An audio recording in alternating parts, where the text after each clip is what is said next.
আমরা বাঙালি, আমাদের ট্রেন 8টা 25-এ, কিন্তু আমরা বিকেল 5:30 থেকে স্টেশনে বসে থাকি। Hello ladies and gentleman, boys and girls, welcome back to Fresh Blog. আমি শহীদ, তোমরা দেখছো শহীদ ব্লগ। দেখছো দাঁড়িয়ে আছি হাওড়া স্টেশনে, কারণ আমার আজকে যাওয়ার কথা 13009 দুন এক্সপ্রেস ধরে বারাণসী।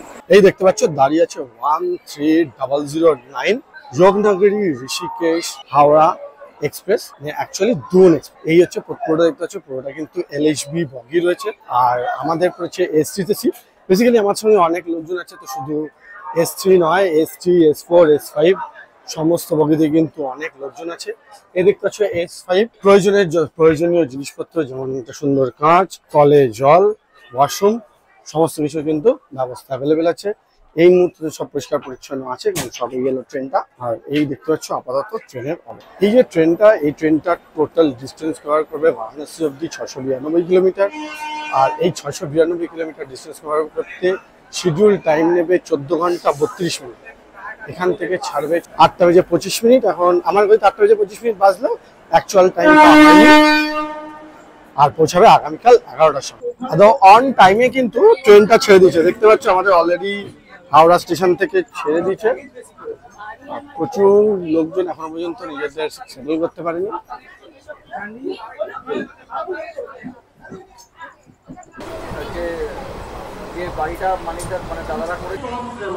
টাইম আপডেট 9টা বেজে 25 মিনিট। আর দেখতে পাচ্ছ আমরা দাঁড়িয়ে আছি বর্ধমান জাংশনে। বেসিক্যালি বর্ধমান হচ্ছে আমাদের সেকেন্ড স্টপ।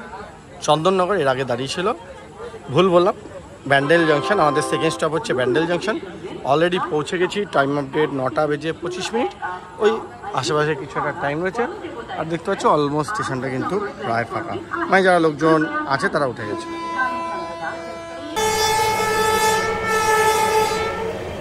এই দেখতে পাচ্ছ আপাতত আমরা কিন্তু বর্ধমান জংশনে এসে পৌঁছেছি। টাইম আপডেট 10টা বেজে 20 মিনিট। আর এই দেখছো বর্ধমান জংশন রাত্রি 10টা অনুযায়ী যথেষ্ট ভিড়ভাড়টা, কারণ অনেক বড় বড় স্টেশনের মানে ট্রেন কিন্তু এখানে অলমোস্ট দাঁড়ায়, তো সেই জন্যই এই টাইমেও ভিড়টা একটু আছে। এই দেখতে পাচ্ছ আমাদের ট্রেন কিন্তু দেখাচ্ছে হাওড়া যোগনগরী ঋষিকেশ এক্সপ্রেস।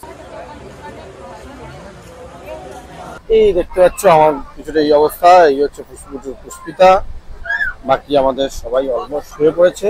এটা হলো আমার বাঙ্ক, মানে আমার সিট। আমি অলওয়েজ প্রেফার করি আপার বার্থ, কারণ আমার কাছে এই ব্যাগটা খুব ইম্পর্টেন্ট। এর মধ্যে আমার সমস্ত গ্যাজেটস বগেরা থাকে। আমি অলওয়েজ এটা, যেহেতু রিস্কি প্লেস ট্রেন, ওই জন্য আমি অলওয়েজ এটা প্রেফার করি যাতে আমি ওপরে বসি। আর এখান থেকে হচ্ছে কিছুটা টপ। আর অলমোস্ট দেখতে পাচ্ছ লোকজন শুয়ে পড়েছে। এরপরেও যদি আমি কন্টিনিউ এখানে ব্লগ নিতে থাকি তাতে লোকজনের পরে গাল দেবে। তো অলরেডি কিছুক্ষণ পরে পরেই একটা স্টেশন আসছে। তো প্রত্যেকটা স্টেশনে নামা তো সম্ভব নয়, কারণ প্রত্যেকটা স্টেশনের স্টপেজ খুব কম। তো চলো তোমাদের সঙ্গে দেখা হবে একদম সকালবেলা। A few hours later.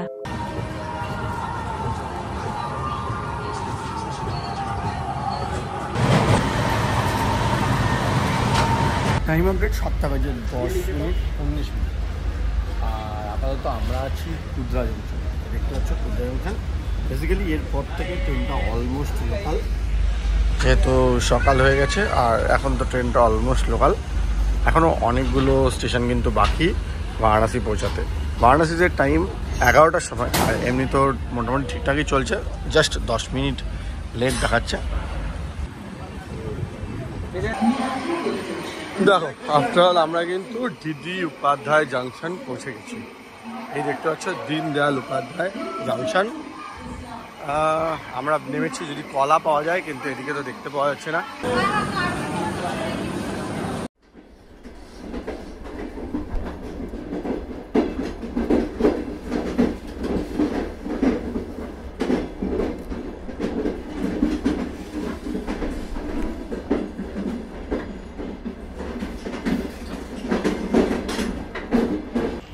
এই দেখতে পাচ্ছ আমরা কিন্তু কাশী স্টেশনে এসে গেছি।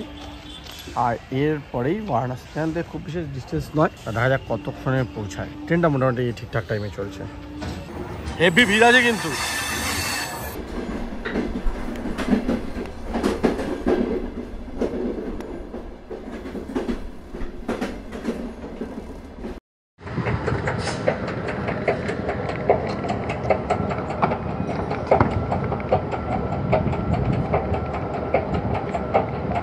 দেখো আফটার অল 14.5 ঘন্টা ট্রাভেল করে কিন্তু আমরা পৌঁছে গেছি বারাণসী জাংশন।